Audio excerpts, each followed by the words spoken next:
ఇదే మా ఊరు, పేరు దేవాలమడుగు. ఇక్కడ మొహరం ఎలా జరుగుతుందో తెలుసా?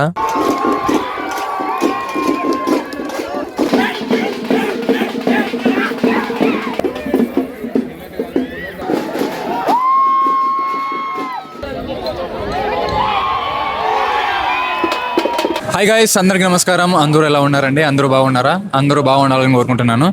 ప్రజెంట్ అయితే నేను కాచిగూడ రైల్వే స్టేషన్లో ఉన్నానండి. ఇక్కడ నుంచి మా ఊరికి అయితే వెళ్తున్నా, ఎందుకంటే మా ఊర్లో పీర్ల పండుగ బాగా జరుగుతుంది. అందుకే ఈ రోజు మా ఊరికి వెళ్తున్నా. హైదరాబాద్లో నేను యూసఫ్గూడ ఏరియాలో ఉంటాను. అక్కడ నుంచి కాచిగూడ రైల్వే స్టేషన్కి వచ్చేసరికి నేను వచ్చే ట్రైన్ అయితే మిస్ అయింది. ట్రైన్ అయితే 9 గంటలకు ఉంది. నేను అక్కడ 8 గంటలకు బయలుదేరా. కొంచెం ట్రాఫిక్ వల్ల ట్రైన్ అయితే మిస్ అయిపోయింది. సరే అని చెప్పి ఇంకో ట్రైన్ ఉంది, ఆ ట్రైన్ కోసం వెయిట్ చేస్తున్నా. ఇప్పుడు ప్రజెంట్ అయితే మైసూర్ ఎక్స్ప్రెస్ ఏదో ఉంది, గుత్తి వరకు లేదు కానీ అది డోన్ వరకు ఉంది. ఆ డోన్ దిగి మళ్ళీ గుత్తికి వెళ్ళాలి. వెళ్లే దారిలో గుత్తికోట కూడా చూసుకుని వెళ్దాం. అక్కడ గుత్తికోట చాలా బాగుంటుంది. ఆ వీడియో మీకు చూపిస్తాను. మీరు ఎవరైనా మన ఛానల్ కి కొత్తగా వచ్చినట్లయితే ఈ వీడియోని లైక్ చేయండి. ఈ వీడియోని లాస్ట్ వరకు చూడండి. కొద్దిసేపు వెయిట్ చేసిన తర్వాత మనం వెళ్లాల్సిన ట్రైన్ వచ్చేసింది. ఈ రైలు ప్రయాణం ద్వారా నేను ఏం తెలుసుకున్నానంటే, కాస్త ఓపికతో ఉంటే అన్ని అనుకూలంగానే జరుగుతాయి అనిపించింది. ట్రైన్ ఎక్కినప్పుడు చాలా మంది జనాలు ఉన్నారు, కూర్చోడానికి కూడా ప్లేస్ లేదు. చాలా సేపు వెయిట్ చేశా. తర్వాత పడుకోవడానికి సరిపోయేంత ప్లేస్ కూడా దొరికింది. నాకు కొంచెం నిద్ర ఎక్కువ, ఇప్పుడు పడుకోవడానికి కూడా ప్లేస్ దొరికింది. నా పక్కనే ఉన్న అన్న సినిమా చూస్తున్నాడు. ఆ అన్న కూడా డోన్కి వెళ్తున్నాడు. వెళ్ళేటప్పుడు నన్ను కూడా లేపన్నా అని చెప్పి అన్నకి చెప్పి పడుకున్నా. మనం దిగాల్సిన స్టేజ్ వచ్చేసింది. ఇక్కడ ట్విస్ట్ ఏంటంటే, ఆ అన్నని నేనే లేపా. ఆ అన్న సినిమా చూసుకుంటే నిద్రపోయాడు. ఏమైందో ఏమో సడన్ గా మెలకువ వచ్చింది. అదే టైంలో మనం దిగాల్సిన స్టేజ్ కూడా వచ్చింది. మెలకువ రాకుంటే ఏ స్టేషన్ లో దిగేవాళ్ళమో ఏమో. మీరు ఎప్పుడైనా ట్రైన్ లో జనరల్ బోగిలో ప్రయాణించారా? ప్రయాణించిన వాళ్ళు జనరల్ బోగి ప్రయాణం ఏ నేర్పిందో కామెంట్ చేయండి. మన స్టేజ్ దిగిన తర్వాత డోన్ రైల్వే స్టేషన్ నుంచి డోన్ బస్ స్టాండ్కి వెళ్ళి అక్కడ బస్ ఎక్కి మళ్ళీ గుత్తికి వెళ్ళి గుత్తి బస్ స్టాండ్ దిగాను. ఇప్పుడు గుత్తి బస్ స్టాండ్ నుంచి గుత్తికోటకి అయితే వెళ్తున్నాము. యాక్చువల్గా ఏంటంటే డోన్ నుంచి మా ఊరికి వెళ్ళొచ్చు, కానీ గుత్తికోట చూద్దామని చెప్పి మళ్ళీ డోన్ నుంచి గుత్తికి వచ్చి గుత్తికోటకి వెళ్తున్నా. బస్ స్టాండ్ నుంచి గుత్తికోటకి వెళ్ళాలంటే 1 కిలోమీటర్ పైనే ఉంటుందేమో. నేనైతే నడుచుకుంటూ వెళ్తున్నా. ఒకప్పుడు నేను గుత్తిలో చదువుకున్నాను. బస్ స్టాండ్ నుంచి గుత్తికోట వరకు నడుచుకుంటూ వెళ్ళేవాళ్ళం, ఎందుకంటే అక్కడ మా స్కూల్ ఉంది కాబట్టి. వెళ్లే దారిలో పీర్లు కనబడ్డాయి. ఇక్కడ కూడా మొహర్రం జరుగుతుంది. ఇక్కడ చాలా మంది జనాలు, పిల్లలు అందరూ కూడా చాలా ఉత్సాహంగా చేసుకుంటున్నారు.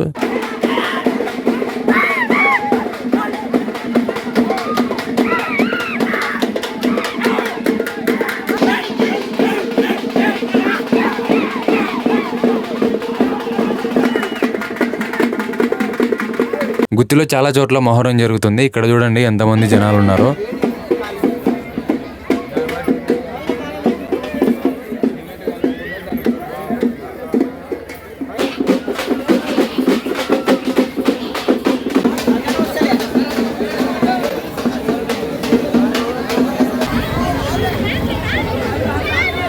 ఇప్పుడు మనం లొకేషన్కి వచ్చేసాము. ఫ్రెండ్స్, మీరు చూస్తున్నారు కదా, ఇది గుత్తి కోట. కొన్ని వందల ఏళ్ల క్రితం నిర్మించిన ఒక అద్భుతమైన కోట.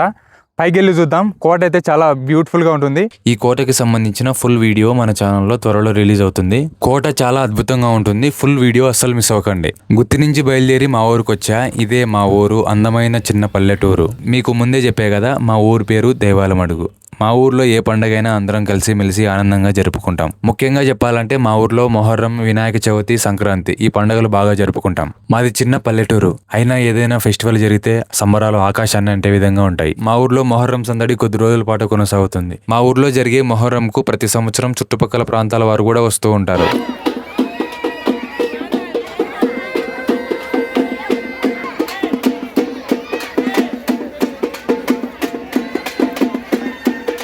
ఈ స్వామి పేరు బాదుల్ల స్వామి. స్వామివారిని మొక్కుకుంటే అంతా మంచి జరుగుతుందని మా నమ్మకం. మొహరంలో చిన్న సరిగెత్తు, పెద్ద సరిగెత్తు అని ఉంటుంది. 2 రోజులు కూడా పీర్లు ఊర్లో తిప్పుతారు. చిన్న సరిగెత్తు రోజు, పెద్ద సరిగెత్తు రోజు పీర్లను రాత్రి 2, 3 ఆ టైంలో ఎత్తి ఊర్లు మొత్తం తిప్పుతారు. తర్వాత పెద్ద సరిగెత్తు రోజు తెల్లవారుజామున గున్నంలోకి దిగుతారు.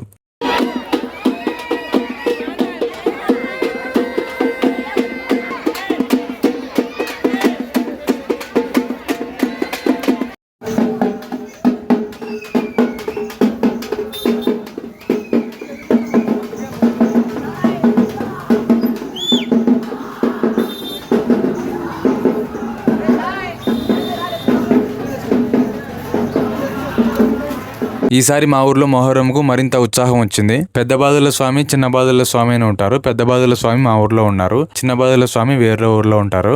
చాలా ఏళ్ల తర్వాత చిన్న బాదుల స్వామి మా ఊరికి వచ్చారు, అందుకే ఉత్సాహం మరింత రెట్టింపు అయింది.